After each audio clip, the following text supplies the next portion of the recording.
In this video, we are talking about 8 league-winning trade targets in fantasy football. All of these guys you can buy for very cheap right now, and I think they're all going crazy the second half of the year. Starting at number 8 with Bucky Irving, it's very obvious at this point that Irving is Tampa Bay's best running back, even with what's been a very limited role. Bucky ranks 3rd among all running backs in missed tackles forced per attempt at 28%. He's 6th in yards per carry and has scored 15 plus fantasy points in 3 straight games despite dealing with that toe injury. And while Rachaad White has been a touchdown machine over the last couple of weeks, Irving is still going to have a massive role on this offense with Godwin out for the year. Mike Evans dealing with that hamstring injury, still going to miss a couple more weeks at least. And Bucky is already seeing a little bump in his pass game usage because of their top 2 wide receivers being out. And in week 8, he reeled in all 7 of his targets for 40 yards. Now I will say, Bucky does have 2 tough upcoming games against Kansas City, San Francisco,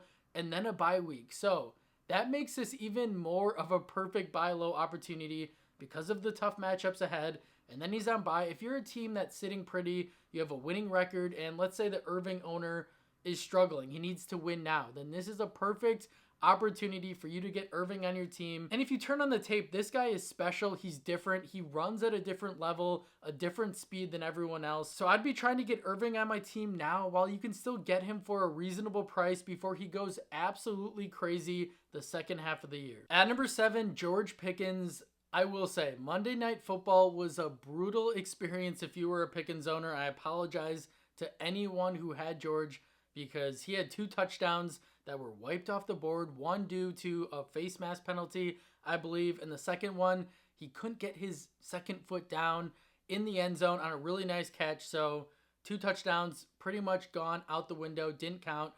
That being said, the arrow is still pointing up with Russell Wilson under center, as George has earned 14 targets, resulting in 9 catches for 185 yards and a touchdown, 33.5 fantasy points since Wilson took over in week 7. And for reference, Pickens didn't have more than 30 fantasy points through the first 3 weeks of the season. And you have to think, this duo's chemistry in Wilson and Pickens is only going to continue to grow. The timing is going to get better from here on out. And Russell Wilson, I mean, what is going on? He is looking like vintage Russ out there. We might actually see George finally hit his ceiling the second half of the year because he has a capable quarterback. And he's on what's looking like a pretty good offense. I think this is another opportunity to buy low on a player that you can get at a discount coming off a disappointing performance, along with Pittsburgh entering a bye week. Like, you got to think whoever has Pickens in your league is just completely fed up with him after that Monday night performance. The second half of the season schedule is juicy as Pickens gets the Commanders in week 10, Baltimore in week 11 and week 16. And we know at this point that you can throw on the Ravens. And over the final stretch, he gets Cleveland twice, another team that you can throw all over. So it's pretty evident at this point that the monster games are coming. Buy low while the Pickens owner is frustrated because the talent's there, the quarterback play is there, the situation is there. So take advantage of this little opportunity while Pickens is coming off a poor performance and entering a bye week. Get George on your team before it's too late. At number 6, Aaron Jones is coming off his worst game of the season from an efficiency standpoint, where he averaged 3.1 yards per carry, but his usage in week 8 was absolutely fantastic as he saw 46 of the 48 running back snaps. That is crazy. Like, the Vikings are pretty much saying, Ty Chandler, we don't really care about you anymore. We're not doing this with you. It is the Aaron Jones show in Minnesota for the foreseeable future, and that is really good news because Jones has looked like a very good back in this league, even at age 29, with plenty of juice left in the tank as he ranks 4th in yards after contact per attempt, 11th in explosive run rate. Jones is seeing a workhorse role on one of the better offenses in football. And yes, Minnesota just lost their stud left tackle for the season, but they quickly replaced him with Cam Robinson, who they got from the Jacksonville Jaguars in a little trade, which is big news for this offense as a whole. And Jones also has the 6th most favorable schedule for running backs in the fantasy playoffs. So this is a guy that is going to see a lot of work. He's playing really well. He's on a good offense, and his schedule in the playoffs is very nice. At number 5, DJ Moore has been very underwhelming all season long outside of that one big game that he had in week 5 against his former team, the Carolina Panthers.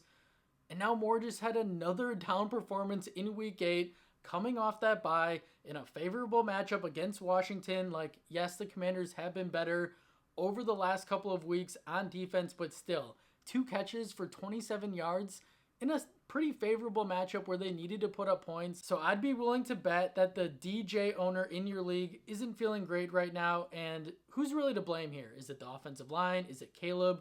Is it the play calling under Shane Waldron? I'd say it's a combination of all of those things, but we have seen flashes from Williams on how good he can be in this league. We know the talent that DJ Moore has. He's the clear #1 target on this offense. I can confidently say that bigger, better days are ahead, not only for Moore, but for this entire Chicago offense. This is a really important time right now. If you have a winning record, you need to be looking ahead. You need to be looking at matchups. You need to be looking at matchups for the fantasy playoffs. And if you are doing that, DJ Moore has a really nice remaining schedule, and he has a very favorable schedule in the fantasy playoffs. He gets the Vikings, who you can throw all over, as well as the Lions, and then Seattle. I know it hasn't been pretty overall for DJ, but trust the talent, situation, and bet on a really good player that has a very nice schedule upcoming. At number 4, James Conner has been one of the more consistent players in fantasy this year. He stayed healthy, which has been really nice to see.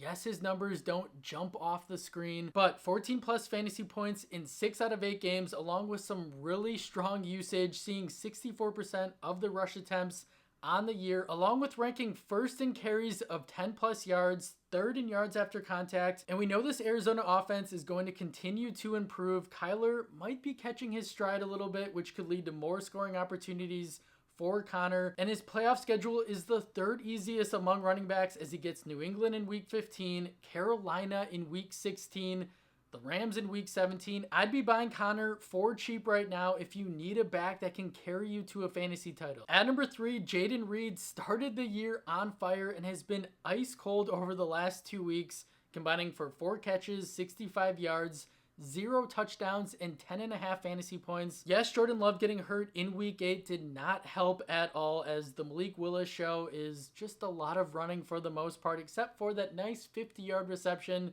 at the end of the game. But Jaden has struggled with some pretty bad drops and isn't seeing great utilization either on this crowded Green Bay offense.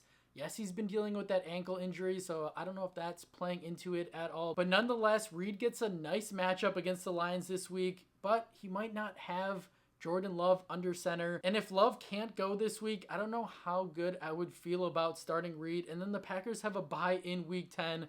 So that all being said, there's never been a more perfect time to buy low on Jaden. But Reed is still the most talented receiver on this elite Green Bay offense. You want to buy talented players in good situations with brilliant play callers attached to elite quarterback play. Like, Reed checks all the boxes and gets the Minnesota Vikings in the fantasy championship, which right now is one of the easiest matchups for wide receivers. But if you can just forget about everything that's happened over the last couple of weeks, Jordan Love being hurt, if you can look into the future, I think it's pretty clear that Reed is going to be a top 15, top 20 wide receiver the rest of the way. At number 2, David Montgomery. This is the lowest his value has been all season and likely the lowest it's ever going to be. So I would be trying to capitalize on that right now, as David is coming off 2 pretty underwhelming performances in week 7 and week 8, but there's some pretty good reasons why he underperformed, and none of it is really David's fault, as he injured his knee in week 7 against the Vikings. Yes, he was able to return, but he clearly wasn't right, and it didn't really matter because Gibbs was running like a man possessed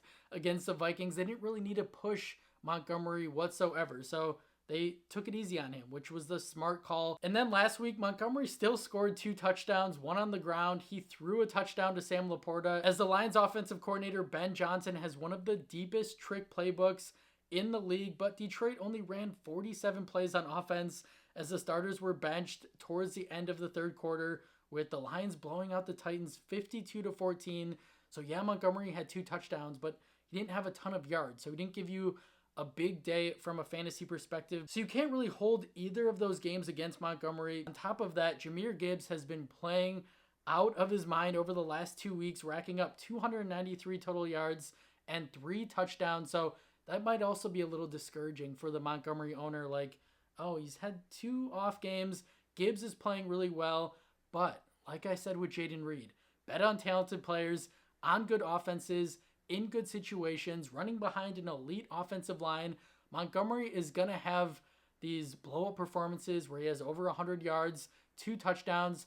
He's a guy that I want to get on my team for cheap right now. At number 1, Chris Alve finally had one of his best games of the year last week, even though it was with Spencer Rattler under center. 8 catches, 107 yards on 14 targets, 18.7 fantasy points. We'll take it at this point. It was really nice to see because outside of last week, Alve has been very disappointing overall, especially since you spent a round 2, round 3 pick this summer to get him. But now is not the time to sell him. Don't sell him high. I would be buying him everywhere I can as Derek Carr is expected to return this week. And we know this offense doesn't have many options in the passing game.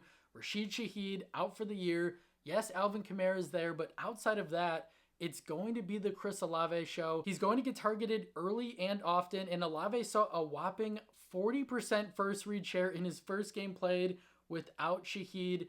That is crazy. Alve is just one of those guys that has a wild ceiling the rest of the year. He could easily be a top 12, top 15 receiver the rest of the way because of the situation.